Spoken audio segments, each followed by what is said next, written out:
welcome back to the preview pod. And this is going to suck. So this is the preview pod for UFC 270, or as I like to call it, Dana White Contender or Series Fraternity House. This is Contender Series, the movie. Yeah, God. we hope you like the Dana White Contender Series, people, because we don't. But anyways, because you're gonna watch a lot of them. yeah, you're gonna watch a lot of them, and you're gonna be like, I want to like these guys, but I don't. I could be watching better cards like 267, 268, and 269 again, but that's not happening because instead we got this card. So if you expected the high quality research of previous things, you're in partial luck, but not a lot of luck. We tried our best, but some of these are rough. We tried. Fuck that. There's only so much of this you can stand without having a brain aneurysm. So, but the good news is there are a few fights worth watching. There's always one or two, and I'd say there's 2 or 3 on this card worth watching, maybe 4 if we're being nice. I don't know. Let's begin and we'll see. Yeah. So we're going from the bottom to the main event, according to topology, as we usually do. So we're starting at welterweight is Jack Della Maddalena versus Pete Rodriguez. And this one should be fun, at least. Do you want me to start this one? Yeah, I think you got the main read on this one. Okay, so Maddalena is like one of the better signings from Contender Series that we've seen lately. Mm-hmm. He's a very fun, like, pace fighter. He boxes very well. He uses a high guard, a lot of catch and pitch counters. He uses he slips very well mechanically. Puts on a lot of pace. Has decent cardio despite not being used to fight.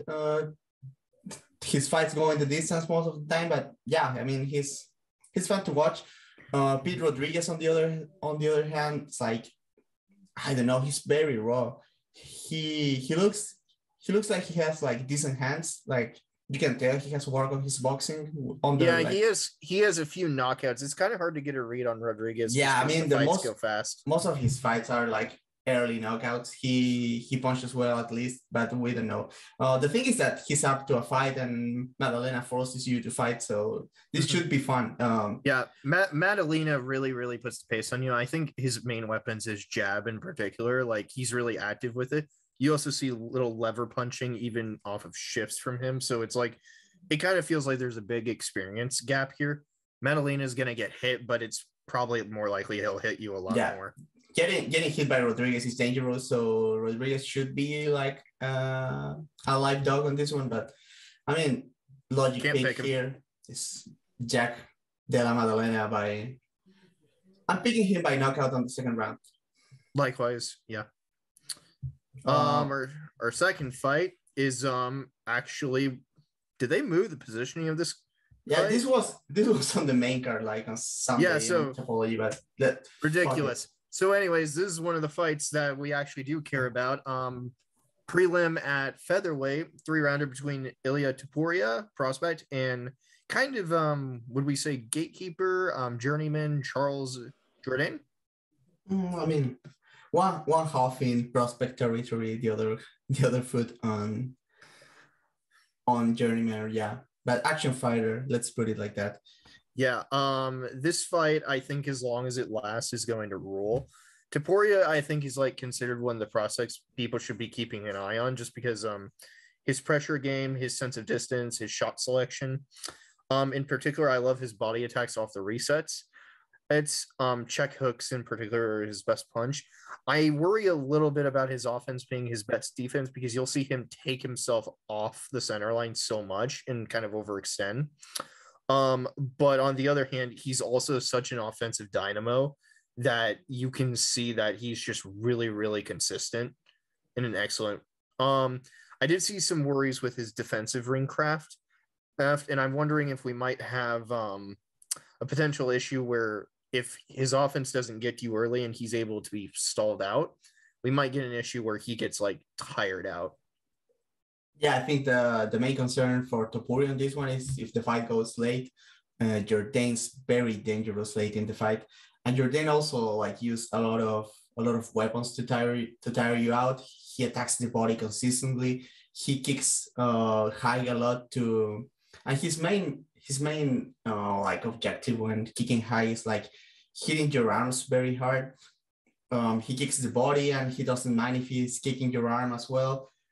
So yeah, I mean, it can get dangerous for Topuria. Yeah. For Topuria, the saving grace on this one should be his wrestling. Jourdain has been shown vulnerabilities to being taken down, especially because he puts himself out of position when exploding and entering the pocket. And Topuria very good at shooting reactive takedowns, chaining them. Yeah. Now go ahead. Yeah, I think if this stays on the feet, like it's kind of hard to tell what will happen until the exchanges start going on, because it's like in longer layers, it's more likely Jourdain's going to be really, really brutalized.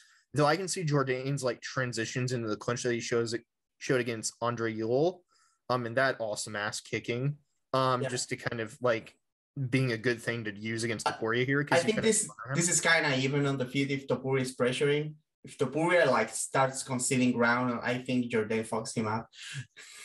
Yeah, it's kind of one of those go forward, you win kind of things. Jourdain, Jourdain's kind of active hand fighting though might be a bit of a danger to him because Topuria will probably use that to attack and step in to the ribs. I worry a little bit if this is a fight that comes down to on the feet, who goes backwards. Jourdain's ring craft was a little worrying against Julian Erosa. Yeah, because it's like he'll cover up against a lot of combination strikes in particular that Erosa used, and that's a little worrying against someone who really likes to put things together like Topuria does. So, yeah, I don't have much else to say. I feel like this is a banger fight as long as it lasts. Yeah, this one should be good. Yeah, Topuria. Yeah, other things to consider, like Topuria is very good at converting kicks and knees into takedowns, but that's also dangerous because Jourdain's very good at timing knees and kicking. So, I mean, Jourdain has two chances. I mean, has a chance early to surprise him with a big shot or a knee because Topuria, as good as he is, not the best awareness, not the most experienced striker. And he also, if Topuria tires, like he can take over the fight very easily. Other than that, if Topuria pressures and uses the wrestling intelligently, he should win a decision in this one, or even a submission. Yeah, I'll take Topuria in this one. I'm not sure by what, but it feels like, especially if he gets this started fast, then he's going to take advantage. If he doesn't, then that'll be the worry. I think it feels like Topuria is the slight favorite. But this should be a bang. Yeah, Topuria will have to use his wrestling for sure in this one, but I think he takes this one. Okay. So we're moving up to women's strawweight, and it's Vanessa Demopoulos versus Silvana Gomez Juarez. And this one is the first fight that is rough. Yeah. I'm gonna summarize Juarez just for everyone. Juarez basically backs herself up to the fence and gets really, really stiff under pressure, and then just gets athleted by Lupi Godinez, basically really easy, without much resistance on the feet or the ground. Yeah, she can kick, but she doesn't have the footwork to fight on the back foot, and she concedes the back foot very easily. Demopoulos, on the other hand, is a lot. She's not that younger, 4 years younger, but she's very physical. She looks to be bigger too. I mean, at least like weight wise. So I saw Demopoulos get a little tired, but I don't think that'll be a problem here if her opponent gets backed up as easy as she does. Yeah, I think she'll be control. Yeah.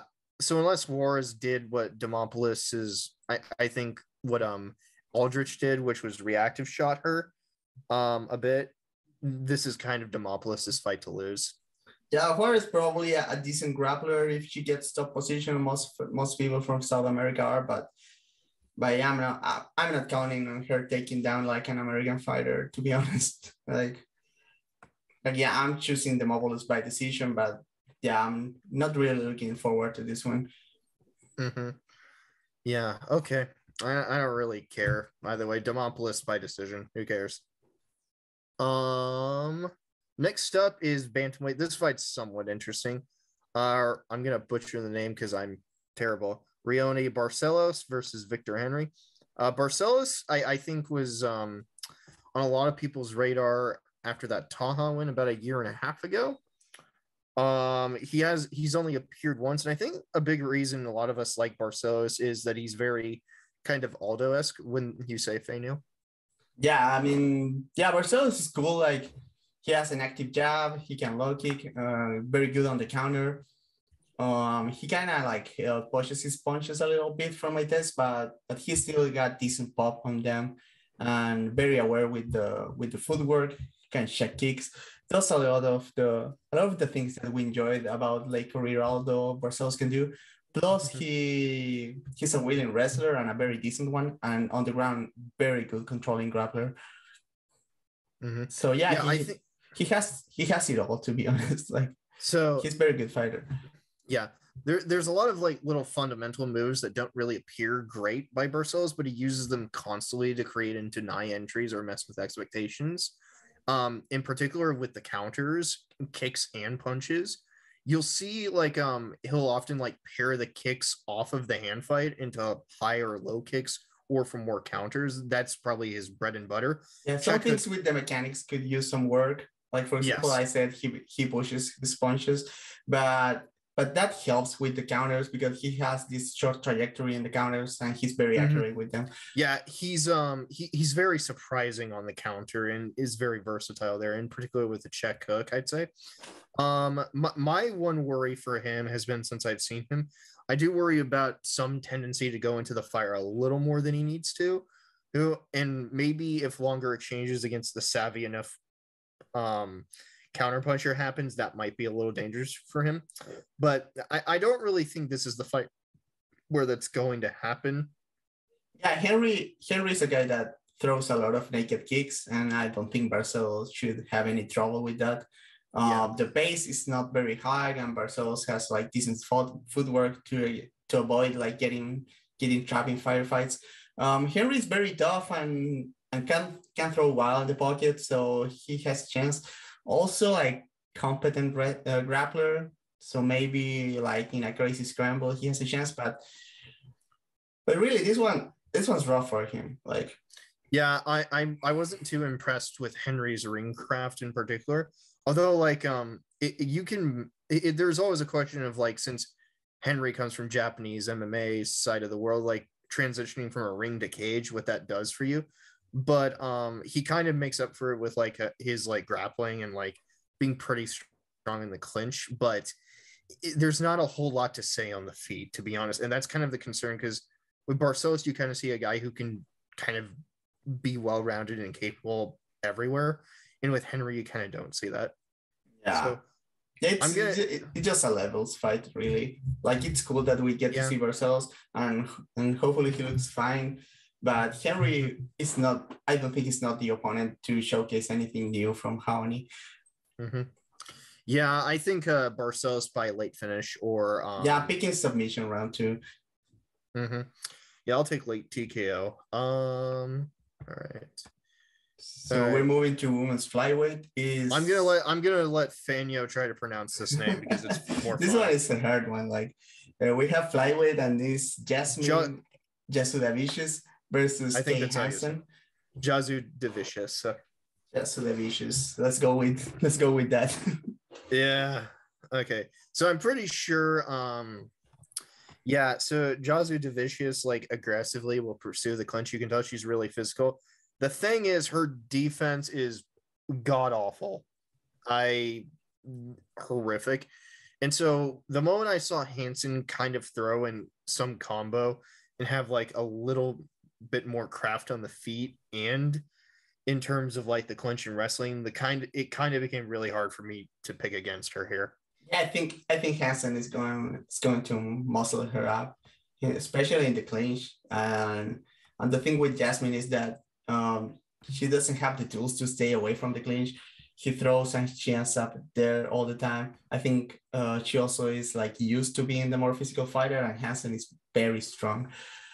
Also being like more compact is going to give her access to double underhooks and stuff that she likes.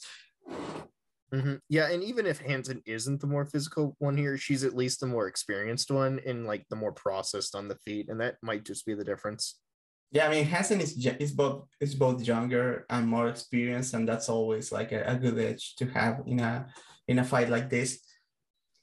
So not a lot to say, but Hansen looks like a promising prospect, at least in the physical side, and she already has like grappling chops. So I'm going by Hansen by decision. Same. Next is a men's bantamweight bout between Tony Gravely and Simon Oliveira. I think it's Simon. Oliveira. Who cares? Yeah, it's Simon. Who cares? Yeah, Who cares? This Oliveira gives the good ones a bad name though, because he sucks. Why does he suck, Feño? Oliveira, basically your stereotypical like Brazilian Muay Thai fighter, walks behind light leg and a high guard, and just like spins a lot, naked kicks. He's very stiff. He doesn't disguise the kicks at all. Yeah, doesn't move his head very much. And as most Brazilian kickboxers actually shines when he forces a takedown and ends up on top where he's actually like pretty solid. That's like his best face, but the wrestling against an actual wrestler like Gravely, I'm not seeing it happen. So it's probably going to get decided on the feet. The feet, like Gravely moves well, set up big punches. He's more fluid and also has like the wrestling in the back pocket if he needs it.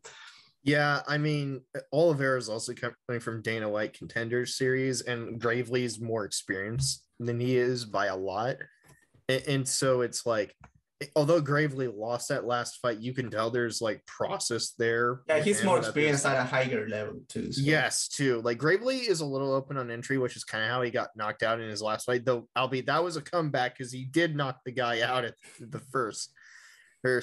He's pretty aggressive and consistent. Like he's not the best, I'd say, at disguising things with his tempo and pressure. But at the very least, it does enough to like throw guys off as to what he's going to do. Yeah, he puts stuff together and can attack in more than one dimension, and that's more than you can say about Oliveira. Oliveira has like a striking mode and wrestling mode, while Gravely is like actually mixing the martial arts, as some people would say. So I also think like Gravely is the better athlete of the two. So there's not any compelling reason to pick Oliveira here. I'm going Gravely by knockout on the second. Yeah, I'll go Gravely knockout third. Sure, moving on. Yeah. We're moving up to lightweight. It's Matt Frevola versus Genaro Valdez. So yeah, Valdez aggressive, looks for takedowns, so like keeps a high pace and throws hit. The thing is that Frevola like does all of that, but it's like more experience at a high level. I mean, they have like basically the same amount of fights, but Frevola has been fighting most of his career at this point in the UFC, while Valdez has been fighting like basically nobody's in like the Mexican circuit. And where is Valdez his last fight from? I will tell you, it is from the Dana White Contender Series. Was it a wild fight? Yep, but it was the Dana White Contender Series. Yeah, I mean, the thing is Valdez has power, so Frevola like went down on his last fight, but historically Frevola very tough and very good cardio, very scrappy everywhere, and that's exactly the kind of fighter that gives like no process prospects a lot of trouble. Yeah, like you can see there's things that Valdez can do. Like we'll use some of his strikes to dive into the clinch, but like he doesn't like do great job at really like mixing them together. Like the timing's a little off with them, but you see the ideas there. It's just the execution isn't there. And the problem is like that's a little concern against Frivola, who's at least capable enough of surviving like difficult matches against better chain Yeah, wrestlers and better Frivola is like strikers. your meat and potatoes all around MMA fighter, Yeah. and also the kind of guy that can use that to his advantage. A lot of all rounders like kind of just like vibe, but Frivola will look like to take the fight where he's better. He's not very deep in any area, but Valdez isn't either. So I think the experience and the discipline will take Frivola to a win on this one. Yeah, experience is a big thing. Like Frivola does kind of collapse his feet under pressure a bit, which is why he gets hurt a lot. But Valdez may not be the guy to do that. So it's kind of hard to pick Valdez to win this one. It feels like Frivola probably by decision. If he does, that's a decent win to have, like beating Frivola. Like, yes, impressive, but not counting on it this time. Moving up to welterweight, the next fight is Michael Morales versus Trevin Giles, or as Dan likes to call him, the owner of the best jab in the UFC. Yeah, so just when you think like you can't hate this card, sometimes you hear a commentator say a fun fact about a fighter. Trevin Giles claims to have the best jab in the UFC before the fight he gets knocked out on Giles of all people. And Trevin Giles has zero jab is my statement.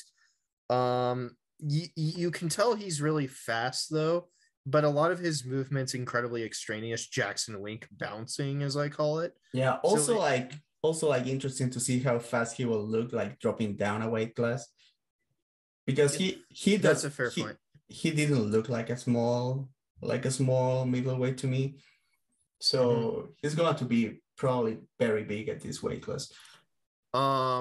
So Morales is another Dana White Contender Series person, and my takeaway is that he's not ready for the UFC at all. He's very athletic. He's very young too. Yeah, he's young, athletic, but he's not ready. His ring craft is a mess, and you'll see him overextend on mostly everything. It's a bad thing. Yeah, he has 12 fights, but you can tell those were all against nobodies. So yeah, I'm gonna say Giles probably wins a decision, and if he uses his jab, he'll definitely knock him out. Actually, because Giles actually have like moments where his boxing actually looks like it has some to it. He probably spars boxers, because he has like this composure in the pocket when he has his eyes on his opponent, but he also has lapses when he makes stupid stuff like closing in the distance, like he did. Yeah, that's how he against got knocked out. That's how he got knocked out. And also got him taken down against Krause a lot, and Krause was like way smaller than he was. So yeah, that's his problem. Like he doesn't keep focus. It's the impression I guess. Because he's like a guy that can do a lot of different stuff well. He can kick, he can box, he can wrestle, but the connective tissue seems to not be there a lot of the time. But yeah, probably not going to be a problem against a guy that is like way less experienced and has like even less composure than he does. Yeah, I don't really have much else to add here. I think I've expressed my feelings perfectly on this one. Yeah, I mean, I'm going Giles by decision. Okay, so the next one is a prelim at middleweight. Rodolfo Vieira, who is this renowned grappler who got tapped out in the UFC, one of Matt Joya, our coworkers, esteemed things that you should remind him about as soon as you get the chance, versus Wellington Turman. Just tell him grappling isn't real. Yeah, BJJ isn't real. Don't tell anyone. Actually, tell everyone. What can I say about this one? So I think Feño and I were talking about this beforehand. Kind of feels like this is kind of a grappling fight to give to Vieira a bit. Turman kind of had a split decision with Sam Alvey and looked basically middleweight. So And Yeah, for some reason, he's like a run-of-the-mill middleweight that doesn't have some. Yeah, and for some reason kept going for spin kicks and random 1-2s. It was a very, very, very weird kind of thing that I saw. At least had the decency to put like some kind of volume on Alvi that a lot of people don't do. Mm-hmm. I mean, if he stays on the field, like Thurman is still the better guy. Like Vieira is very powerful and understands the stuff on the field, I think, but he's not experienced. He doesn't see shortcomings. He gets tired. So yeah, Thurman has a shot there. Yeah, Vieira gets tired shockingly quickly. So it's like, although Vieira shows initiative with what he's doing and trying to look for, like if he doesn't get it, like he gets gassed down and then choked out, like that one guy. But we don't want to tell the BJ. So I got nothing else to add here. Yeah, I mean, Thurman could survive early and make it to win, but yeah, Vieira by submission early is like the safest shot here. He's like a lot more athletic and actually very good on the ground. So yeah. All right, so are we at the interesting things yet? Possibly. So now we're talking about a welterweight fight between Michel Pereira versus Andre, I'm gonna butcher this, Fialho? Fialho, I would say. Fialho? Okay. Yeah. So Pereira, I think, has made a really interesting kind of attempt to transition into more of a quote unquote technical kind of fighter. Stop being a complete meme of a guy. The problem with Pereira, and this is kind of my theory on him, is, and it's really exemplified well in his last fight, when Pereira can't get control of things, he goes back to the whole wild spaz phase. So you'll still see the process there, but you don't see the connective tissue, I think. So Pereira, when he's in quote unquote technical mode, you'll see a lot of rapid feints and some process behind the jab. His ring craft is a little there because he'll look for pivots off of that jab and he'll look for counters, and he's trying to stick to that. The problem is when someone gets in his face and he can't get them off, he goes back to the whatever he is. Yeah, Pereira can look like a competent fighter as long as he can reset and breathe and think about what he's doing. But if you stay on his face, even if you're not doing it like well, because Price wasn't pressuring, he was just like chasing him, and that was making Pereira uncomfortable. So you can tell he does not like having someone on his face all the time. And I think that's where Fialho can find some success, because he seems to have a decent idea of pressuring. The thing that bails out Pereira from danger most of the time is that when he's wild, he gets very scary because he's fast and he's very athletic, and also like throws unpredictable shit. So, yeah, we may be making fun of Pereira quite a bit, and we should. He's an idiot. But the thing about Pereira is, like, although it's still really baffling that he backflips into Price's guard, and although Price isn't a competent grappler, like the speed and like confidence of that still, like, you have to consider with Pereira, that he's willing to do things like that and can still do them late in the fight. So plus Pereira's pretty durable here. So there is going to be a question here with his opponent, because his opponent can definitely crack. Yeah, he can crack for sure. Yeah, and has that pressure, but you've seen Pereira kind of fight those opponents, and Pereira is pretty damn tough. So this might be kind of an experience difference here.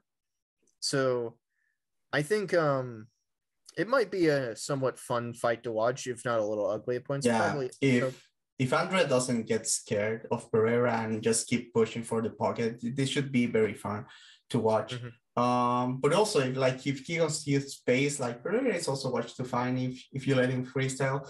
Like, yeah, he does a lot of stupid memes, but he also like sets stuff, goes to the body, has some cool moments with the footwork.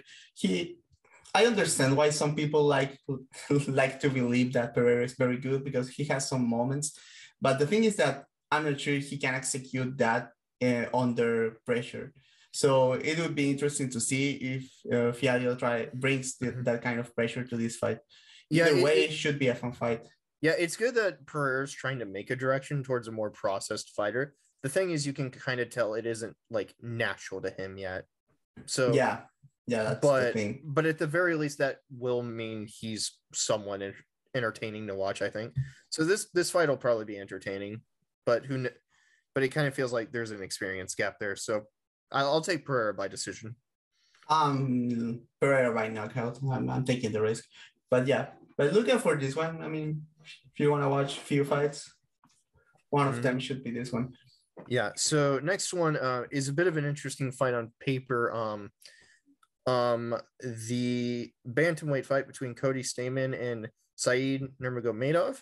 So this one is kind of interesting because who kind of is Cody Stamann at bantamweight is kind of an interesting question. So I would call Cody Stamann your average bantamweight, and that's not really meant as an insult. It's more of a way of saying that you see that he's a very well-rounded kind of fighter. Like you can see that he can't really excel in a particular phase, but you can see at least he's good enough to like compete on the feet with Jimmy Rivera to some extent. He can compete in grappling with Merab to extents, but against like the elite of the elite, he's never gonna really like get there. He's very still like meat and potatoes ish, but you can see the processes is there and whatnot. So Saeed's interesting because you can see a lot of dynamism to him. You can see a lot of speed. You can see a lot of unorthodoxy and certain like tactics, especially behind the hip feints. But those kind of spinning things mean that like more processed opponents, such as the aforementioned Barcelos, we talked about him earlier, are going to catch onto those and make him a whole lot easier to predict here. So it's kind of a question here: is Stamann's process and well-roundedness going to be enough to get the win here, or is like Saeed's dynamism and maybe like athletic gifts going to surprise him for kind of the spoiler? I think the two problems for Stamann in this matchup, I mean, the first is that he likes to be the outfighter, and I'm not sure if that's a good idea for him in this one because Said has the tools to attack him from long range. He's a very dexterous kicker, and he also feints. He's actually good at kicking range. Stamann should be like the better boxer, but at the same time, Said is the better puncher. I mean, Stamann has like decent footwork, has good ideas, but he's constantly betrayed by his punching form that steals him a lot of his power because he's a very athletic guy, but he's not punching hard enough because of his wonky mechanics. Said, on the other hand, like mechanics are not clean, but he puts a lot of power because he's efficient with his weight transfer, and that makes him more dangerous when it comes to punching. Yep. If Stamann were to pressure and take every takedown that he can get and stay on Said's face with the jab, he would actually get success. Stamann is very capable of doing that, like technically, but it's another story if he does that in an actual fight. So it should be interesting to see. Yeah, I feel like I'll lean Stamann here just because if the same problems that got Said in a problematic situation against Barcelos, I can kind of see Stamann sort of like emulating some of those. Yeah, I don't know if the thing is that as well. Doing them as well might be a different question though. So this will probably be a competitive 3-rounder where you might see a 2. Yeah, I mean, Stamann can learn a lot from the Barcelos fight, but he needs to understand the difference between Barcelos and him. Like Barcelos usually find better entries to his takedowns because he's more comfortable in the striking exchanges. But Stamann clearly the better like Shane wrestler because he's an actual wrestler and not like an MMA guy. I mean, Barcelos is trained in actual wrestling, but Stamann was like an actual American wrestler. You understand? The other thing is that Barcelos is better than him at controlling people on the ground. So the thing is that Stamann should allow like Said to flow, to just like shoot for takedowns again, use like get him back down and strike a lot on the breaks. I think those are key for Stamann. For Said, the thing is simple. If Stamann takes a step backwards, like just kick a lot and try to not get a kick caught, But yeah, I think Stamen is the more tested of the two, like the most tested product. So I'm going by him by decision. But this is close. This is close, and this should be a very good fight. So we're moving on to co-main event. So the trilogy that not a lot of people were asking for, to be honest. We have champion Brandon Moreno defending the title against Davison Figueiredo for, the rematch for the fight where Moreno won the title. Go ahead, Dan. So I think we're dealing with a couple of problems here if we're trying to predict both the outcome and winner here. So the first problem is we're dealing with two different fights where two different things happen. We're also dealing with no fights but in between for either guy. And that's made expectations before fight 2 and after fight 2 really, really difficult to predict here. So the questions are, what things can we take away from fight 1 and fight 2 that might play out here? But are there other things we can play out that we've seen maybe outside of those fights that kind of might influence our prediction? That we can do. So I think the main thing to do is to start with kind of asking ourselves how the first two fights went. And in layman's terms, fight 1 is a crazy all-out war, one of the best fights in flyweight history that Figueiredo probably should have gotten the decision over, didn't. And then even with the point deduction, I think it was like clear 4-1. Yeah. Even though it was a hell of a fight, like it's hard, I think, for most people in our crew to score that for Moreno or even a draw. But nonetheless, a draw could be possible. A draw, yeah. You know what? Yeah, it might be. I have a hard time with it, but yeah. Fight 2 is completely different because whereas in fight 1 you see a very aggressive Figueiredo who is on trigger at the bell, punishing the jab, assaulting the body to try to wear him down, forcing like the clinch, like elbow his head off, like really, really putting the pace on him and attrition on him. Fight 2 is different because he kind of works at distance and tries to play a bit of a counter punching game. And that's playing immediately into Moreno's like new jab. Yeah. So here's the thing. Fight 2 is also interesting because you see that Figueiredo is doing something different. Does it work out for him? No. Like Saram pointed out to me, some of the counter jabs did work, but that's not what was really working for him in that fight. Nothing really was establishing things, whereas he was letting Moreno get all the work done. And Moreno, to his credit, did improve. Moreno's jab got a lot better in drawing things out, using touching to create throwaways, and then like really, really pushing that wrestling. Like also, Moreno exploited like two of the weakness that Figueiredo has always had with grappling, but people had trouble with exploiting, and that's that out in the open he concedes double underhooks like super easily, and Moreno is very strong with double underhooks, takedowns from the clinch. And the other thing is that Figueiredo is excellent at exploding out of positions and avoiding prolonged scrambles.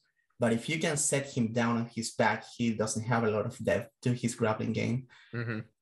And Moreno like finally connected those two pieces to put like Fig on his back for good. So the questions kind of are like, I think the main question is like, so those two fights were two entirely different things happened. How do you create a result out of fight 3? And then also, why the hell did we get two entirely different results? And that's where this becomes a lot of guesswork and I think armchair psychology a bit. Yeah. So I have some thoughts as to what happened. I think the thing in fight 1 is that you saw like over time, like although Figueiredo was on point from the opening bell with his tactics and like punishing that jab with cross counters, hooks to the body, hand traps, and his own jab, I do need to point out that as that fight went on, Moreno started creating answers to that and adjusting. And you gotta consider that was like super short notice for both guys. But I think Fig is better equipped to take those because he doesn't make a lot of like opponent specific adjustments. And you can tell Moreno came very prepared for the second fight. Yeah, you can tell Moreno's also like maybe a slightly better in-fight thinker too, based upon the first fight, because what he starts doing is something you see a lot more in the second fight also. But what he starts doing is whenever he realizes that Figueiredo like is trying to lead, so he starts playing it into that by like letting Figueiredo lead and countering his initial movements or initial steps, throwing as he does, step in and counter as he does. And that's how Moreno starts getting a lot of success done as that fight goes on, including winning like a crazy fourth. But it's also like his willingness to keep engaging, but also just by being like unfathomably durable to the point that I can't believe it still. Yeah. And so I think maybe like there's an asterisk there where it's like, okay, so you can see Moreno's tactics. Maybe they're made Figueiredo go, well, okay, I should approach this second fight and maybe not give you those leads to like establish initiative. But there's also the question of why did you stop jabbing to begin with, Figueiredo? That's a little weird. I mean, between the two, like Moreno is clearly the better jabber, but that doesn't mean that Figueiredo should not jab with him. Yeah, it's because like even if your jab is inferior, like you can't just give that range away. Yeah, exactly.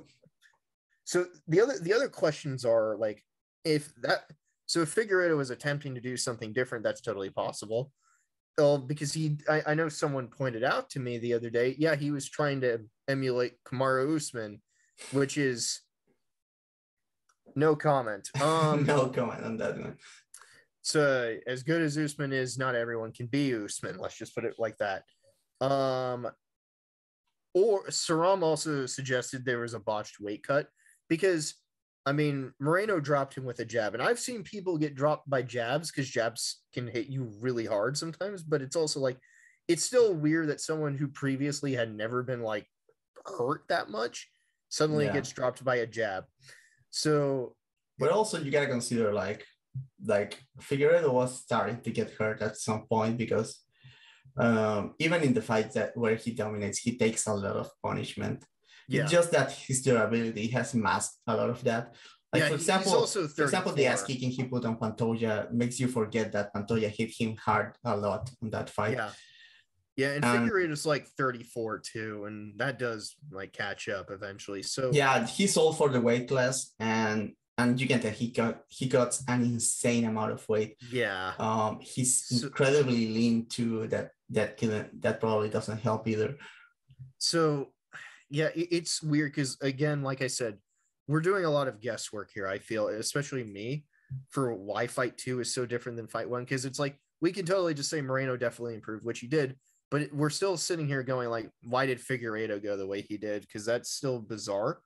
And it's like we have several explanations: weight cut, attempt at adjusting without. The thing is that yeah, Moreno improved for sure, but we don't know how those improvement works against the Fig from the first fight because that guy didn't show up on the second one. Yeah, so it's like we can give credit to Moreno and also point out that Figueiredo wasn't what he was before. So and we don't know if he's going to be that again. Like, yeah, and so it's really interesting because he's been trading a lot with Henry Cejudo, who worked with like Weili Zhang or Zhang Weili, whatever her name is. And I do like a lot of the things Cejudo kind of has said on like the previews and whatnot regarding Figueiredo and like ideas. And Cejudo has kind of proven himself to be kind of underrated in kind of the in-fight intelligence department in game planning. Yeah, which isn't something Figueiredo I think has excelled at maybe. So that presents a layer here because Moreno has kind of proven maybe a little more strategically and tactically adept. So, who knows how to predict this fight really? I certainly don't, but there's a lot of intrigue going into it. Yeah, for sure it's going to be a good fight. If we try to like trace like a trajectory of momentum between the two fights, you can tell that from the beginning of the first fight, Figueiredo was having a lot of success, and then Moreno was starting to find like answers to what Fig was doing. Figueiredo still ended the first fight very strongly. I think he won the 5th round. But even though like Moreno had this new information, and then moving on to the second fight, Moreno just like basically wins everything. So he has all the momentum and the confidence riding on his side. He has taken all that Fig can dish out, or at least he thinks that on his head. No, Fig on the other hand, we don't know how he reacts to this because he hasn't been beat this way. I mean, he lost to Formiga, but you can tell that this kind of like violent fighters have always had the cope of okay, but he beat me like holding me down. It's not the same as being dropped with a jab and then being shocked out. So it's interesting to see where his head at, what adjustment he makes. If he tries to fight him like in the first fight, if he tries to like do bouncy karate like Cejudo, you don't know, right?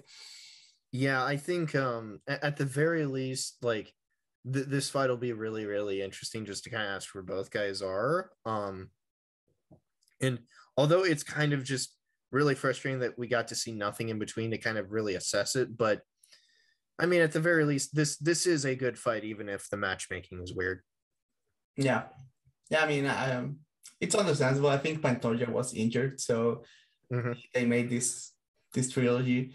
I wish we got to see, especially Figueiredo, we got to see him in another fight before throwing him to the wolves, because sometimes getting these kind of trilogies, like accelerated trilogies, can ruin your career, especially when you're a champion. So you never know, but hopefully both guys put on a show and it's a good fight. I'm going with Moreno just because of what we saw in the second fight and on the good parts of the first one.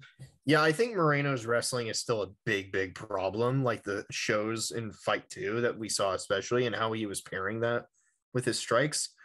I'm a little torn just because I'm very, very interested to see Figueiredo, but I don't really have the data to support anything, so I'll go with Moreno by decision. Yeah, same. Okay, should be fun. Our main event time, and it's an interesting, bizarre one, potentially good, potentially super boring. Francis Ngannou versus Cyril Gane.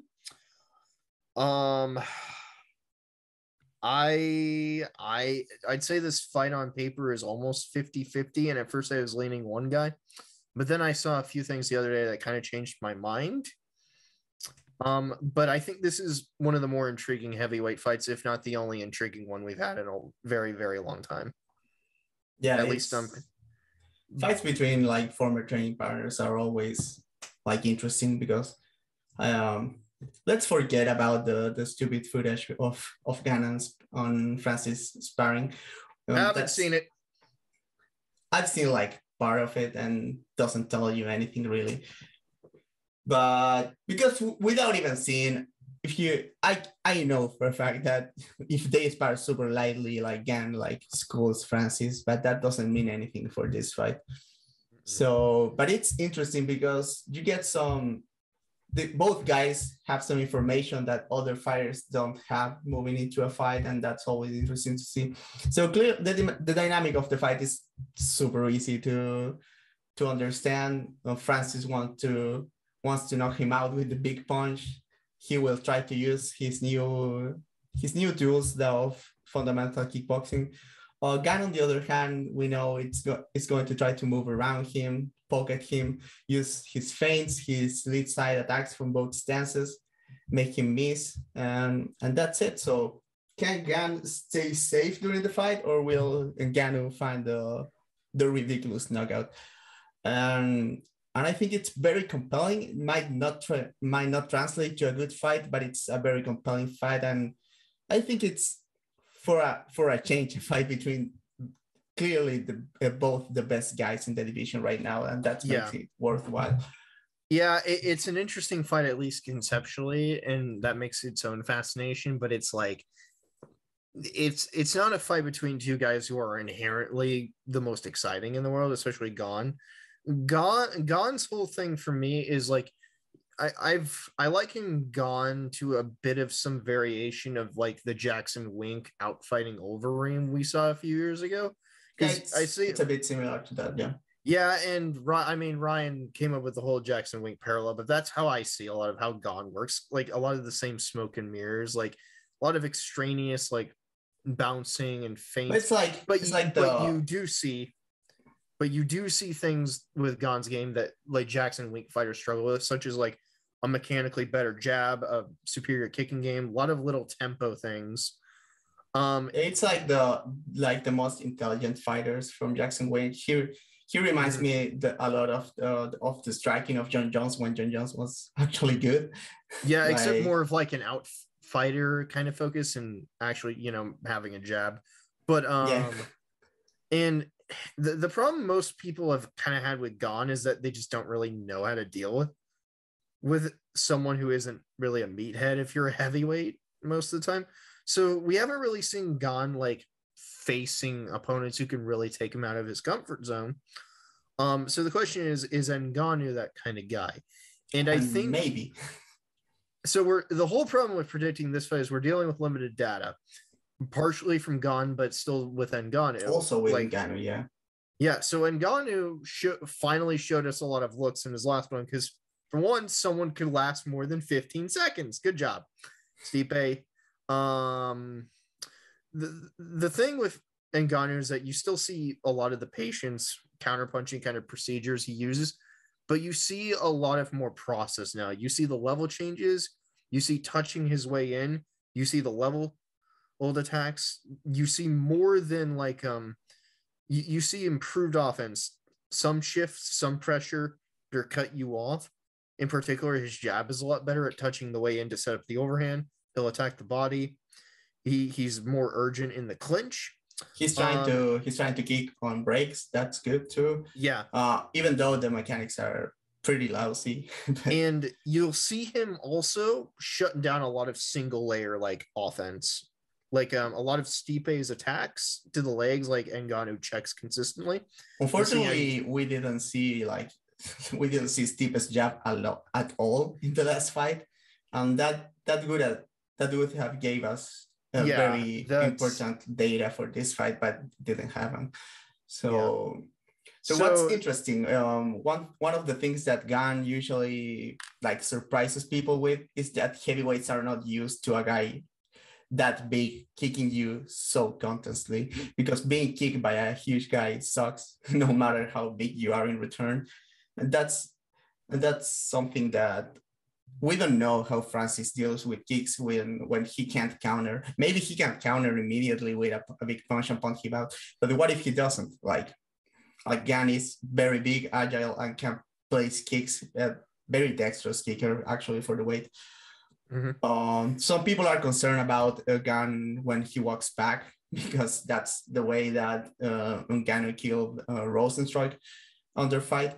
The thing is that Gan defense in the pocket when he stays his ground is not perfect, but it's actually surprisingly decent. He can cover behind his shoulders. He can keep a high guard. He can pivot, and I don't know if he lacks confidence of doing that more, or is more of a thing that walking backwards is free against heavyweights, Yeah, the thing is, like, there are questions about Gon's ring craft, because like I've seen it sometimes, like little moments where he concedes the back space a little too much from the center, which will be the big like chance for Ngannou to like really like show his pressure game and touching his way in. Because it's like Ngannou's not going to run at him. He's going to try to touch his way in a little more. You see that a little bit more. The thing about Gon is like he also is kind of used to guys chasing him, and Ngannou probably isn't going to do that unless he goes for the clothesline thing, but that's a different story. So it's kind of a question of like ring craft's going to be really important for Gon in this fight, especially keeping the fight at the center and forcing Francis to follow him around on resets. But for Ngannou, like cutting him off and really like shutting things down as much as possible is going to be important. So like I said earlier, Ngannou does like showing things down, unlike in single layers. Gon works a little bit more than single layers here. So that's going to really, really test like Stipe, especially if Gon gets his kick gang or jab game. Yeah, going. and even though we've seen like Ngannou's like progress, he's still like very twitchy, like he reacts big to feints. And a big part of Gan's game is like the light taps and the feints and getting those big reactions, find openings for the kicks, for the big jabs, for elbows. Another thing that's interesting is that Gan is very, very decent in the clinch. The clinch obviously a very dangerous place against Ngannou just because he's fucking huge and strong. So interesting to see how that goes because Ngannou himself has looked like incredibly strong in the clinch. He moved around Derek Lewis like he was nothing at times. The other thing is that, but for example, if we go back to the Derek Lewis fight, when Gan got his confidence at the finishing sequence and he stayed his ground, he was not touched in the pocket. I'm not saying he's great there, but he has the tools to stay his ground instead of walking backwards with the shin in the air. So that's all interesting to see. That's interesting to see how the kicking goes because, as I said, Francis has now the concept of kicking off entries. He was kicking a Stipe when he was trying to exit the clinch in the legs, and those were like bad kicks technically, but coming from Ngannou, they probably hurt a lot, and the idea was decent. So interesting to see if he can do that to Gan. I mean, Gan's kick defense has looked decent, but that has been at neutral, exchanging kicks with Volkov. We don't know how it looks when he's like trying to move away. We don't know how scared will Gan be about Francis. Also, like interesting to see how Ngannou's gas tanks is after a few rounds of reacting big to the feints or getting like his leg kick or his his face jab. So I worry a bit about Ngannou still has, even though he showed like a lot more poise and little things in between his moments in the fight against Stipe in the rematch, I do think Ngannou still waits a bit too much, and that's part of the reason why you still see those twitches there. And against Gan, that is a bit of a problem because I don't think he can afford to like wait too much and like against someone who is going to take the initiative as much as Gan does. So for Gan, ring craft is important, but also like manipulating rhythm as much as possible is going to be especially important against someone where the margin of error is very dangerous, like Ngannou. I do think Ngannou's like opportunism is like the big thing here. I do think the shift that he used to drop Stipe is incredibly dangerous for this fight if he's able to like put that in between his little pressure, especially touching his way in. I think that's going to be the really, really big danger zone for Gan. I think Gan needs to test the clinch early to see how things go, because if he has an advantage in the clinch, he should start using that a lot instead of going backwards. Going backwards again, Ngannou extremely dangerous just because he's so powerful. So this fight's hard to predict ultimately. I think we've covered the gist of it. I go back and forth a lot because it feels like Gan has the more tools to win here, but Ngannou is probably going to be my pick. But this is a very this fight will probably be more of a minutes to moments kind of fight, I'd say. Yeah. And I think a good way of looking at it is how many of those moments can Gan really avoid, and if they do happen, can he survive them? I don't know, but I don't think he can 100% avoid them in a way that I'm 100% confident picking him here. Yeah, I think the thing that gives me like confidence for this to be an interesting fight is that Gan has already faced like very powerful punchers in Royce and Derek Lewis, and yeah, he has been cautious, but that doesn't throw him off of his A game. That is like doing his bouncy like lead side attacks and feinting a lot. So that gives me confidence that this should be like at least like a good showing for both guys to show what they're made of. Yeah. I'm taking the risk on Gan. I don't think it's the smartest choice, but I'm getting this feeling. I think this fight's just a little close to call just in terms of dynamic, just because I think some people might be surprised with how competitive some of the exchanges might go. Yeah, I think both. There's a chance that both guys surprise us in phases that we don't expect. Like we might see that Francis is a lot better at dealing with the distance kickboxing that Gunn brings to the table, but Gunn might surprise people with staying in the pocket too and not Gon, dying. Gon would do well to actually like try to at least like tag Stipe really no sorry Francis really hard, because like that's one way to deal with a He big needs punchers. to he needs to hit him hard. Yeah. Borrow from the old boxer Lennox Lewis playbook. If you're going against a big puncher, sometimes getting in their face is a good idea.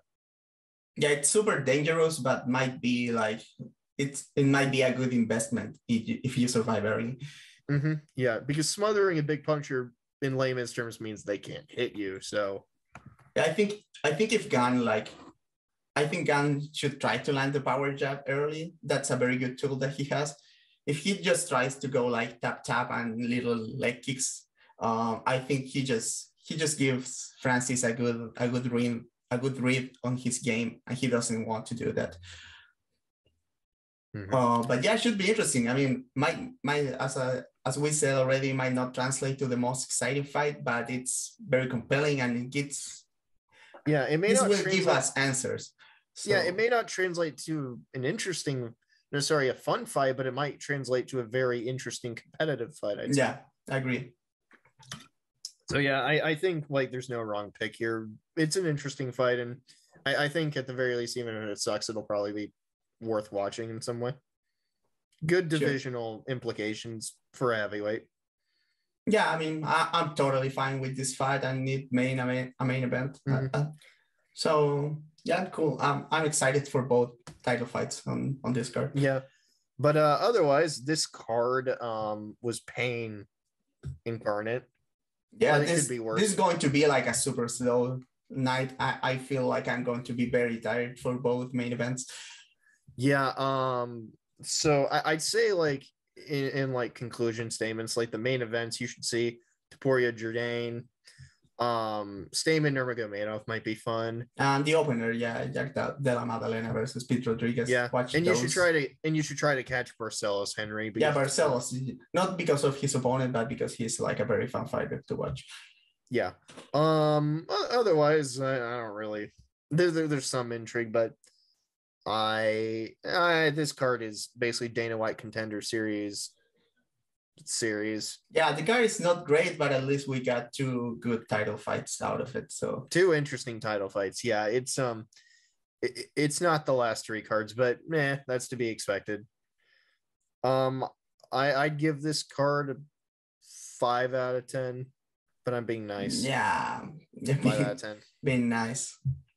Yeah, at the very least has some fun questions, but I got main card not terrible. So yeah, I don't know why they moved Topuria Jourdain down to the prelims, but I mean, I'm going to watch it also. It doesn't affect me. We're going to watch it. That's one of the fights you should watch. But I got nothing else to say. Anything you want to plug, Feño? No, not really. Like just give us money on Patreon.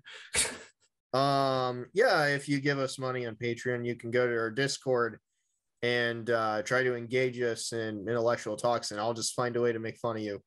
I don't know. Or I'll just ignore you. Or I'll just be very nice to you. Or I'll tell you about Emil Griffith, who is my current project. He's a boxer and he's gone, but that's okay. Yeah, give us money. Subscribe to the YouTube channel, all that good stuff. Or yeah, if you subscribe, we'll make Matt Joya basically commentate the tap out loss Vieira had about 49 times. So what's the next pay-per-view? I think it's Whitaker Adesanya. Oh yeah, I think it's that one. Are we still recording? Yeah. Oh, okay. Yeah, it's Whitaker Adesanya 2, which interesting fight. And then there's Oh God. That card is, I think it's a bit better than this one. I'm not sure. Yeah, it's a bit better. I still hate it. Yeah, never mind. Bobby Green's on the card. We're saved. Bobby Green, Alex Perez. I'm not seeing Bobby Green here. Bobby Green's fighting Nasrat Haqparast, it says. Okay, I was checking Wikipedia, but I'm looking on Wikipedia. It's there right now. Oh, announced bouts. Okay, that should rock. Yeah, okay. Event saved. It is now a 7 out of 10. Yeah, otherwise I don't care. Yeah, see you next month. Lou. Yeah, see you next month or in hell. Who knows? Thank you for your support, all. We do appreciate it. Thank you guys. Bye.